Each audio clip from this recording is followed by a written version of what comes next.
Ako nga po pala si Sophie, 36 years old, mula Makati. Matagal na po akong nakikinig ng inyong programa. Mula sa mga pinakamasakit na kwento hanggang sa pinakanakakatawa ay narinig ko na yata. Actually, yun din ang dahilan kung bakit ako sumulat ngayon. Hindi ko alam kung matatawa kayo, maiinis, maaawa o malulungkot.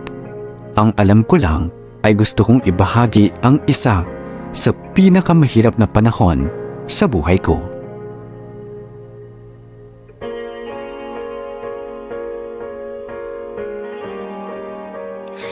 Paano kaya kung pabango na lang kaya? Lagi namang mabango yun tsaka ang laki na ng perfume collection nun. Hindi niya kailangan ng isa pang pabango. Ito naman, nagsasuggest lang Ano ba kasing trip ng jowa mo? Kahit ano naman kasi na-appreciate nun. O, edi kahit ano na lang ibigay mo. Ayaw ko, gusto ko special. 5th anniversary namin Gusto ko maganda-ganda naman yung regalo ko. What if bagong phone? Kapibili namin last month Ay, oo nga pala. Sabay pa pala kayong bumili, no? Alam ko na, bagong game na lang. Game? As in, pang video game? Oo, hilig kaya nun maglaro. Mas hawak pa nga nun yung game consoles niya kaysa sa cellphone niya Pwede naman. Total, collector din naman pala siya, di ba? Konti na nga lang, pwede na kayo magtayo ng museum para sa mga action figures niya Sige, yun na lang. Samahan mo akong bumili O tara. Bilisan mo na, te. Anong oras na? May dinner date pa kayo ni Benji, baka malate ka. Mabilis lang to. Teka, yun na ba yung suot mo para dun sa date niyo mamaya? Oo, bakit? Hindi ka ba dadaan sa kondo mo para magbihis man lang? Hindi na, baka malate pa ako lalo. Oks na to, hindi naman maarte si Benji sa mga suot ko Girl, naka-corporate attire ka, nakabagpak ka pa, at saka hulos na yung makeup mo. Hindi ka man lang ba aaron ng konti? 5th anniversary date nyo to. At sa lahat ng anniversary dates namin dati, never siya nagreklamo sa suot ko, so okay na to. Tara na. Okay, sabi mo Ikaw lang naman yung magmumukhang ewan dyan sa pictures. Anong pictures? Sa ano nyo ni Benji, bakit hindi ba kayo nagtitake ng picture sa date nyo? Hindi masyado, bakit? Edi okay. Weird mo. Anyway, let's go.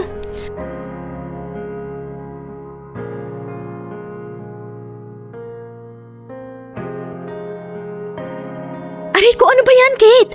Umayos ka kasi. Pag ito lumagpas ha. Bakit kasi ngayon mo pa naisipang ayusin tong kilay ko?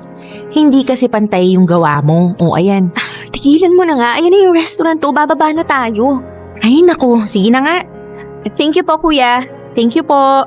O teka, bakit bumaba ka rin? Akala ko magpapahatid ka sa inyo. Ay, oo nga pala no. Ano, Kate? May date ka rin? Yung totoo, girl. Okay ka pa ba? Ay teka, alam mo, pumasok ka na lang dun sa loob. Tatawag na lang ako ng bagong taxi. Sure ka? Oo, bilisan mo na. Okay, chat mo ako pag nakauwi ka na, ha? Yes po. Good evening po. Teka, ano to? Hi, Bob. Akala ko ba dinner lang? Yes, dinner but with a twist. Anong twist? Sophie, I know I love you from our very first date nung sinalo mo yung bill kasi naiwan ko pala yung wallet ko. I know I wanted to hear your laugh every day nung ikaw lang yung tumawa sa napaka-corny kong joke nung high school reunion natin. And I know I want to spend every day with you nung naging magkatrabaho tayo sa first jobs natin at sabay tayong pumapasok parate. I know I love you from the moment I saw you. Kaya, Sophie, will you marry me?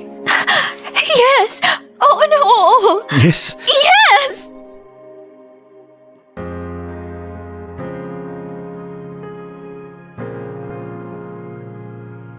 5 years na kami ni Benji at sobrang saya ko na finally, ikakasal na ako sa taong mahal ko. Siyempre, excited na excited ako. Excited akong pumili ng gown, mag-design ng invitations, pumili ng venue, lahat na. Si Benji ang first boyfriend ko at sobrang swerte ko na siya na rin ang mapapangasawa ko. Ang dami naming pinagdaanan sa 5 years na yon. Nakita ko ang buhay niya noon, mayaman at sunod sa luho. Nakita ko siyang madapa sa buhay nung nalugi ang negosyo nila. Pero nakita ko siyang bumangon at proud ako na siya ang mapapangasawa ko. Sa 5 taon naming relasyon, akala ko lahat ng hirap na pagdaanan na namin. Hindi pa pala. bago pa lang pala nagsisimula lahat ng hamon sa aming dalawa.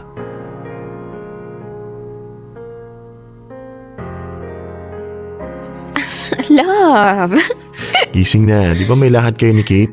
mamaya pa yun eh. Bumangon ka na please. Sige na, I make breakfast. Hindi na sunog yan ah. Hindi na po. Hindi na ulit ako makakasunog ng tosino at itlog para sa misis ko. Naks, sa misis. Siyempre. What else I'm gonna call you? Ayaw mo ng ano, baby, babe, mahal ko. Ayaw mo ng misis ko? Corny mo, sige na nga, babangon na ako. Dapat lang, 8:05 no. I thought 9 a.m. yung lakad yun ni Kate. Diyos ko, laging late yun. Pustahan, baka alas 10 pa yung dumating sa meetup namin.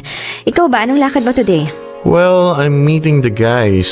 Sinong guys? Sina Raymond tsaka si Charles. Sasamahan nila ako dun sa magtatahi ng suit ko. Naks, lalo ka ng popogi niyan. Of course! Tapos baka gumala na rin kami after. Okay, wag kang iinom kung magdadrive ka. Yes, ma'am. Eh, yun palang relatives mo sa abroad, yung tita-tito mo, i-invite ba namin sila? I don't know. Alam mo naman yung mga yun. Hanggang ngayon galit sa akin dahil doon sa nangyari sa pera nila mama at papa. Ang laki ng galit nila. Di ba nila alam kung gaano rin kahirap sa'yo yung nangyari? Let's not talk about them. Even if hindi sila dumating, at least nasa kasal naman sila Tita Ria at saka si Cyrus. Correct. Kami na lang ang pamilya mo. Kayo naman talaga eh. Alam mo, simula nang mag-propose ka, lalo ka naging maharot. Talaga ba? Oh, himala. Why? Nag-text si Kate, andun na raw siya sa meetup place namin. Ang aga? Oo nga eh, wait, kakain na ako't maliligo kasi tatalakan ako nito pag ako yung nalate. Sige na, bilisan mo na.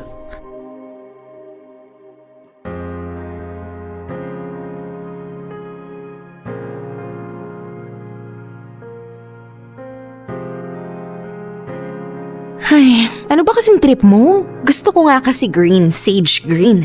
Green? Sure ka ba dyan? Alam mo, ang reklamador mo. Excuse me, as your maid of honor, sinasabi ko lang sa'yo na ang tsaka ng color palette na gusto mo. May mga kasal kayang kulay green yung motif.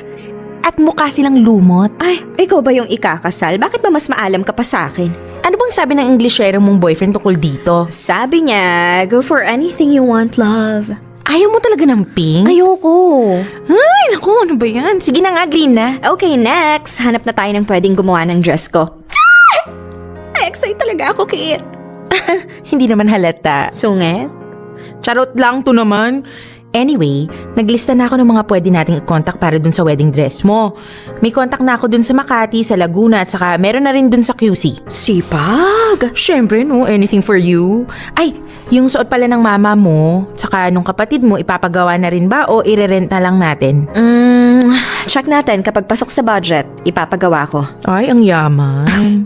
Loka, syempre kami na lang tatlo sa pamilya, di ba? Gusto ko special. Gusto ko si Mama tsaka si Cyrus yung maghahatid sa akin sa altar. Eh, kumusta na nga pala siya? Ayun, pumasa na rin sa thesis niya. So, gagraduate na. Malapit na. Binilhan na nga ng bagong motor ni Mama eh. Early graduation gift daw. Nox naman, ang spoiled naman ng bunso. Sinabi mo pa. Ay wait, tumatawag si Mama. Hello, Ma? Sophie? Bakit po? Teka, bakit ganyan po yung tono niyo? Anong meron? Anak, andito kasi ako sa ospital. Si Cyrus kasi. Ano nangyari? Ma? Si Bunso na aksidente, nahagip ng truck. Ano?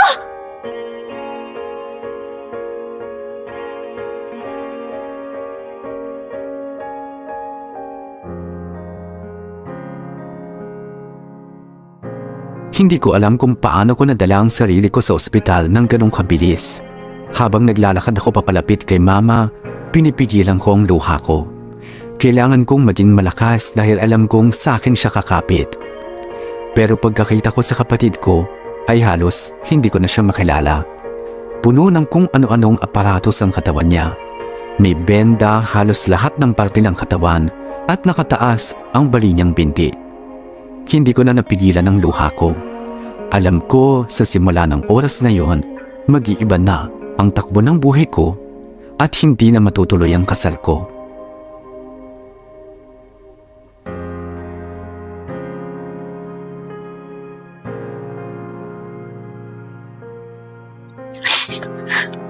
Bob, are you okay? Okay lang. Tara na. Tara. Si Tita, is she with Cyrus na? Oo, nasa kwarto na siya. What time do you need to be back here tomorrow? Kahit sa gabi pa may pasok ako bukas eh. May pasok ka? I thought you filed a leave. Hindi na. Kailangan ko ng pera eh. Bob, Sige na, tara na, uwi na tayo. I have some savings naman eh. Pwede natin gamitin yun. Benji, pera mo yun. Hindi mo kailangan galawin para sa akin. But I want to. Bob, huwag na nating pagtalunan to, please. Umuwi na tayo, pagod na ako. Okay, tara.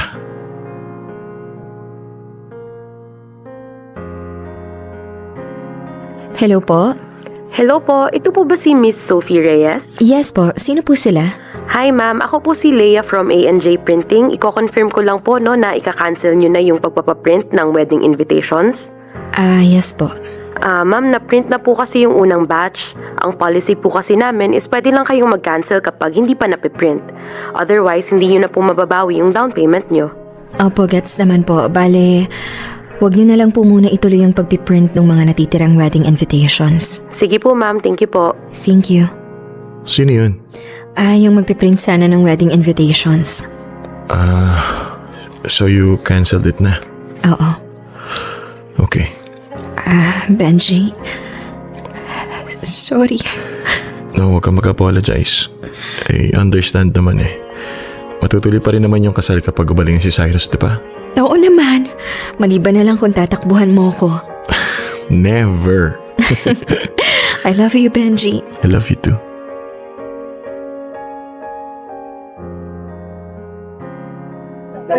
Uy, legit ba to, te? Oo. Umabot na nagpas 200K yung bayarin nyo? Isang linggo na si Cyrus sa ospital eh. Daming bali sa mga buto niya. Ilang surgery yung kinailangan niya. So, ewan ko na. Paano mo mababayaran ngayon to? Hindi ko na rin alam. Paubos na lahat ng savings ko kahit nga si Benji naglalabas na rin ng sarili niyang pere. Nahihiya nga ako eh. Sabi ko ayaw ko pero minsan hindi ko na rin talaga matanggihan. So, kailangan talaga, no? Oo, maglo-loan na rin naman ako. May kakilala si Benji sa bangko so ayun, aasikasuhin ko na lang din. Ano yun? Wala akong sinabi. Kaya nga, alam ko na yung mga galawan mong ganyan.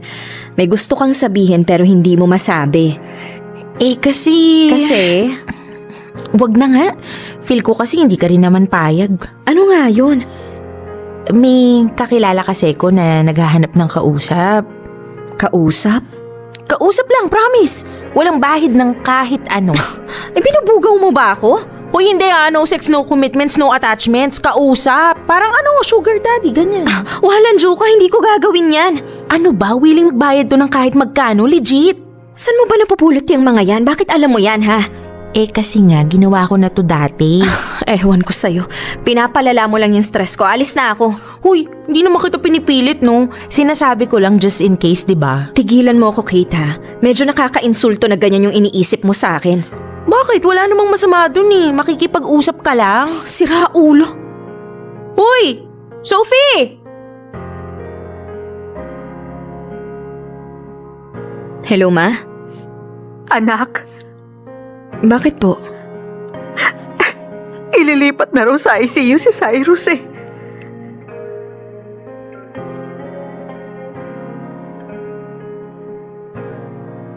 Aaminin ko, desperada na ako sa pera. Wala na akong mapagkunan ng panggastos sa ospital at sa araw-araw naming mga pangangailangan ni Mama. Hindi rin ganun kalaki ang sahod ko bilang isang copywriter at lahat na yata ng kaibigan na pwede kong utangan ay nautangan ko na. Ayoko rin namang gastusin ni Benji yung ipon niya. Ayoko rin kumapit sa patalim pero nung mga panahong yon, hindi ko na talaga alam kung anong gagawin ko.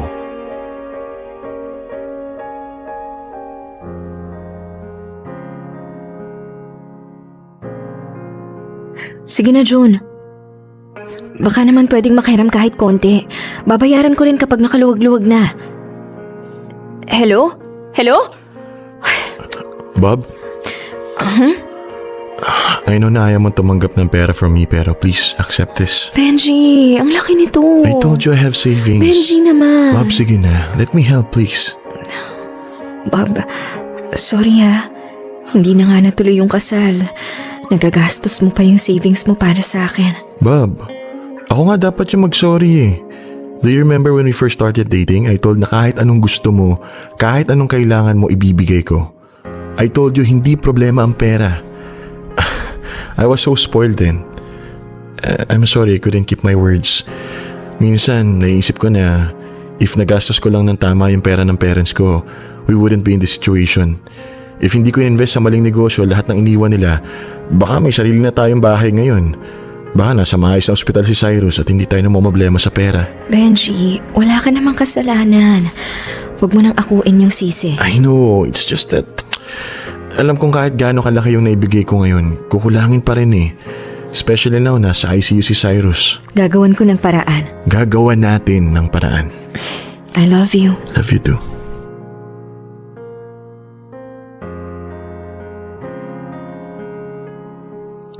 Hello? Kate? Ano, galit ka pa ba sa akin? Actually, payag na ako. Payag na? Ipakilala mo na ako dun sa taong yon. Uy, sure ka ba? Oo, sure na.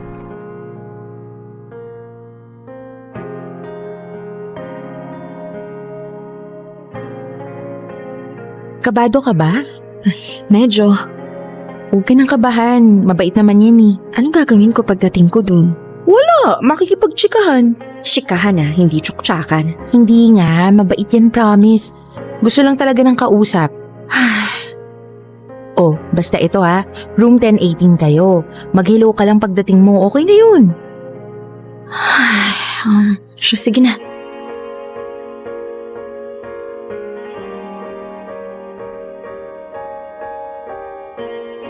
Hello. Andito ba si Dave? Ako si Dave. Ikaw si Pia? Oo, tama. Pia. Sorry, akala ko... Akala mo? Wala. In-expect ko lang na mas matanda ka. Tara, pasok ka. May wine pala ako dito kung gusto mo. Huwag kang mag-alala. Hindi kita lalasingin. May juice box dyan sa ref kung gusto mo ng ibang inumin. Juice box? Ginawa mo naman akong bata. Sinabi naman ni Kate kung bakit ka nandito, di ba?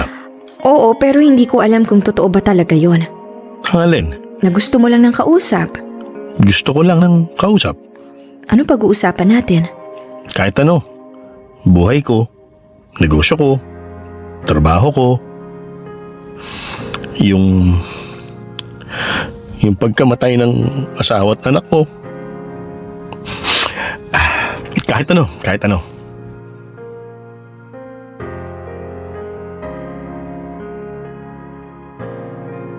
Hindi ko pala kayang makita na nahihirapan si Benji.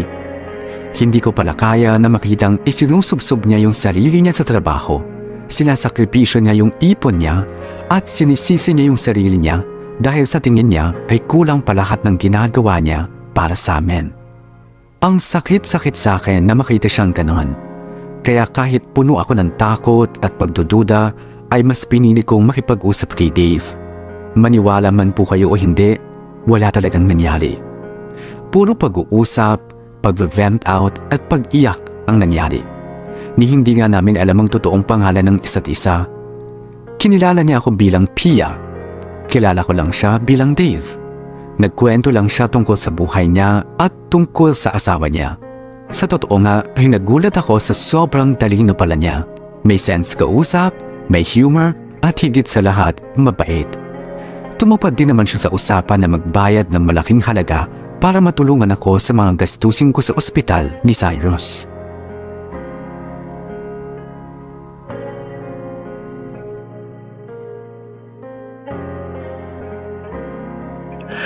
Tapos eto pa. Nung bata kasi ako, gusto ko ipasok sa modeling ng mga magulang ko. Ako, sobrang mahihain ko. Tas parang may isang beses na dadali nila ako sa audition. Ayoko. So, anong ginawa mo? Lactose intolerant kasi ako, di ba? Ginawa ko, kinuha ko yung mga gatas sa ref. Tapos, ininom ko lahat para matay ako. Ano yun? Para meron sila kung hindi pumunta, di ba? Kasi, paano kung rumampa ako doon tapos bigla akong mapatay? Nakakahiya. Mapapahiya magulang ko. Kaya ayun, hindi kami natuloy. Tas ever since, hindi na nila ako pinilit mag-audition sa mga ganun-ganun. Kaya ginawa ka na lang na negosyante. Oo. Alam mo, hindi halata sa'yo na mayaman ka. Bakit? Kasi hindi ako Inglesero o kaya konyo. Oo. Laking probinsya eh. Andun lahat ng negosyo namin. Ano-ano ba? Groceries, franchise ng mga fast food, gasolinahan. Ang dami! Alam mo, hindi halata sa'yo na palamura ka. Hindi naman talaga ako madalas magmura eh. Kapag kasama lang kita, hindi ko mapigilang magmura. Para kang yung asawa ko eh. Pag ibang tao kaharap, ang hinhin. Kapag ako na yung kausap, barumbado. Hoy, hindi ako barumbado Minsan kaya, Sira ulo. tinan mo na. Tumigil ka nga. Kumusta na pala yung kapatid mo? Paano mo nalaman yung tungkol sa kanya? Nabanggit lang ni Kate. Sorry. Alam kong medyo lagpas sa boundaries natin yun, pero ang ingay kasi ni Kate eh. Alam ko. Ayun, nasa ICU pa rin. Hindi namin masabi kung mas umaayos ba yung lagay niya o hindi. Eto, Ano to? Teka. Ang laking pera nito, Dave. alam ko. Wait lang, hindi ito yung usapan natin. Pia, sige na. Tanggapin mo na. Alam ko yung pakiramdam na mawala ng pamilya. Ayokong mangyari yun sa'yo. Thank you, Dave. Bakit? Parehas na parehas talaga kayo. Nino? Nung asawa ko. Alam mo, gets ko na eh. Ang alin? Hindi ka na-recommend sa akin ni Kate dahil lang kailangan mo ng pera. So dahil ba alam niyang pareho kami ng asawa mo? Oo. Sorry kung di ka komportable. Hindi okay lang. Kaya nga ako nandito para samahan ka. Kahit anong awkward or uncomfortable nung topic, okay lang. Namimiss ko lang talaga yung mag-ina ko eh. May bahay na kami. Lilipat na dapat kami. Hanggang ngayon, di pa rin ako makapaniwala na nangyari sa akin to. 4 na buwan pa lang yung anak ko. 32 pa lang yung asawa ko. Kinuha agad sila sa akin. Sa tingin mo ba, ano kayang rason? Ba't ginawa sa akin to? Wala. Kahit anong rason ang isipin ko, walang magiging sapat na dahilan para kunin agad sa'yo ang mag-ina mo. Thank you, Pia. Thank you. Thank you sa pakikinig. Siyempre naman. Sige na. Baka hinahanap ko na ng fiancé mo. Mauna ka na. Thank you talaga ulit, Dave. Thank you rin. Saglit lang pala. May ibibigay pa ako sa inyo. Ay naku, hindi na. Wait lang, diyan ka lang. Hello, Bob? Bob, are you on your way home? Pia, eto. Who's that? Wala. Workmate ko lang. Pero oo, pauwi na ako. Tawag na lang ako mamaya. Okay. Ay, sorry. Yung ba yung fiancé mo? Oo una na muna ako, Dave Salamat. Itong Next time na lang, sorry. Sophie? Uy, Raymond! You're here. Kasama mo ba si Benji? Hindi. Naka-check-in kasi dito si Kate, so ayun, bumisita lang. Okay. Si Kate, yung best friend mo, tama ba? Oo. Oh, okay. Well, send her my regards. Una na ako my wife's waiting for me Okay, sige, ingat. Ikaw din.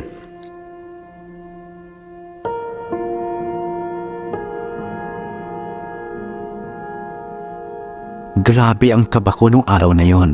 Sobrang natakot ako na baka mabanggit ni Raymond kay Benji yung pagkikita namin.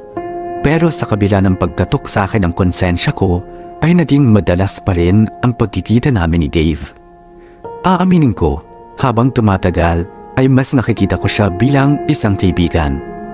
Oo, maraming beses na nakokonsensya ako sa ginagawa ko. Dinodouble think ko lahat ng desisyon ko. Natatakot ako sa magiging reaksyon ni Benji kapag nalaman niya ang sitwasyon ko. Pero alam ko rin naman sa sarili ko na wala akong ginagawang masama. Nakikipag-usap lang ako sa isang taong handang tumulong para mailigtas ko ang kapatid ko. Desperada na ako at alam kong kailangan ko siya para sa pera niya at kailangan niya ako para saluhin lahat ng lungkot niya.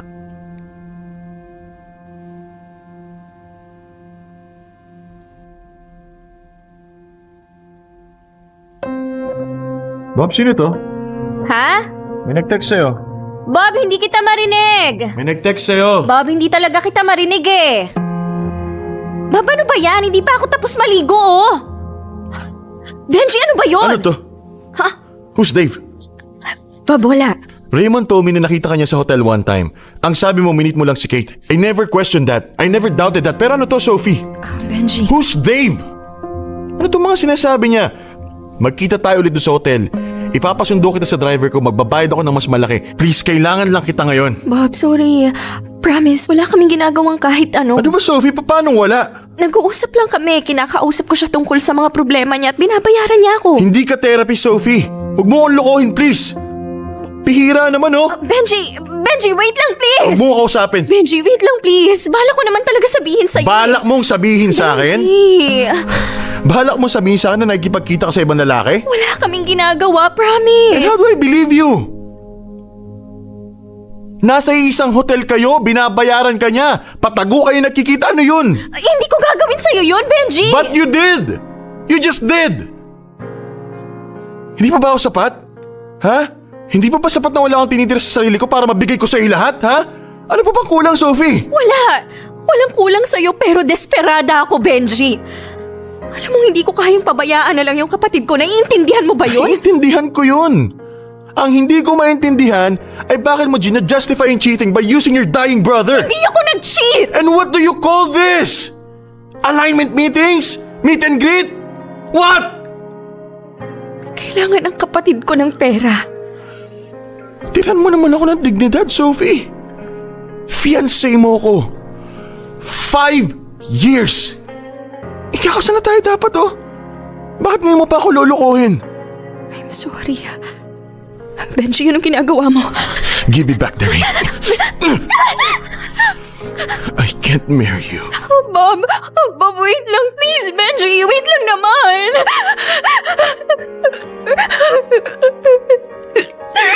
Sorry.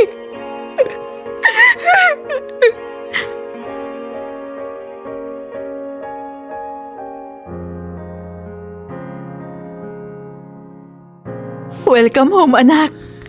Sa wakas. Pagkatapos ng ilang buwan, nakauwi ka rin. O, simula ngayon ha. Bawal ka na maglakad sa gilid ng kalsada. Bawal ka nang magbike at bawal ka na magmotor. Ang oo nyo naman, ma. Nag-iingat lang. Si Kuya Benji pala. Anong oras darating? Hindi na darating yan. Bakit? Overtime sa trabaho? Wala na kami. Ha? Huwag mo nang alalahanin. Mag-focus ka sa pagpapahinga mo. Teka, wait lang. Engaged na kayo ah. Tsaka ako na ikukwento. Ate. Tinapos niya na. Hindi ko na naayos. Ba yan? Say, kasalanan ko walang ginawa si Benji. Hindi na ba talaga pwede? Ayaw na niya eh. Ayaw ko na ring ipilit. Tapos na.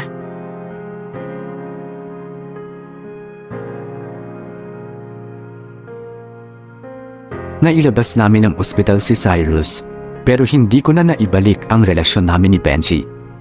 Masyado siyang nasaktan, masyadong nagdamdam, at kahit ilang beses naming subukang ibalik ang dating relasyon namin, ay masyado nang malaki ang tiwalang nawala sa akin ni Benji.